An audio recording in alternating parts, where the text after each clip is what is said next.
Far to the north, where the world is cloaked in endless snow and kissed by the breath of icy winds, lies a land that holds ancient secrets. Among these secrets is the story of Sedna, the goddess of the sea, a tale born from the icy depths of Inuit mythology, a story of betrayal, transformation, and unyielding power. Sedna was once a mortal, a beautiful young woman with hair as dark as the midnight sea and a spirit as untamed as the northern wind. She lived in a small village nestled along the frozen shores, her days filled with the rhythm of the tides and the song of the sea. Her father, a kind and humble man, loved her deeply, but Sedna's beauty and strength drew the attention of many suitors, all eager to claim her as their bride. Sedna, however, was not so easily swayed. She turned away each one, longing for something beyond the ordinary life of her village.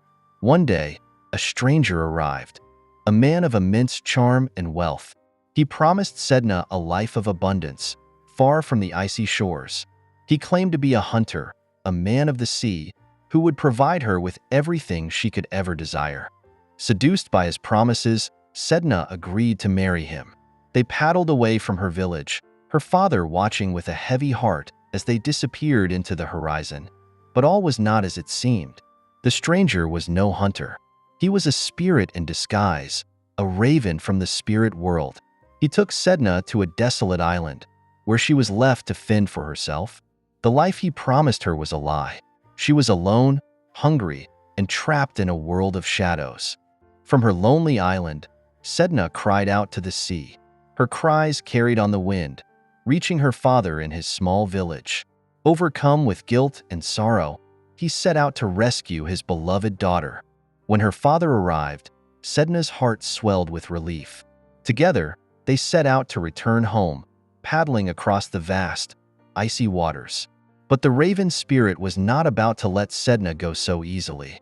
The raven spirit summoned a furious storm, whipping the sea into a frenzy. Waves as tall as mountains threatened to capsize the tiny kayak.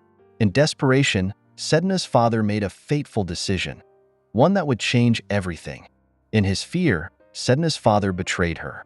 To save himself, he cast her into the freezing waters. Sedna clung to the kayak, her hands gripping its edges with all her strength. But her father took a knife and, one by one, cut off her fingers, severing her from the world she once knew. As Sedna sank into the icy depths, something extraordinary happened.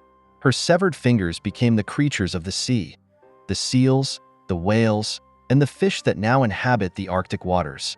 Sedna herself was transformed, her mortal body dissolving into the ocean. She became the goddess of the sea, a being of immense power and majesty.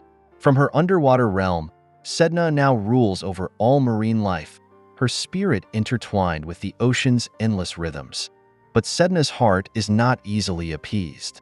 She is a goddess of both generosity and wrath. Inuit shamans must journey to her realm to comb her hair and soothe her anger, lest she withhold the bounty of the sea from those who depend on it. Even today, her story echoes in the hearts of the Inuit people, a reminder of the sea's beauty and peril, its abundance and its fury. Sedna, the majestic goddess of the sea, watches over the Arctic waters, a symbol of resilience, transformation, and the eternal bond between humanity and nature. And so, the story of Sedna lives on, carried by the waves and whispered by the winds, a tale of betrayal, redemption, and the enduring spirit of the sea.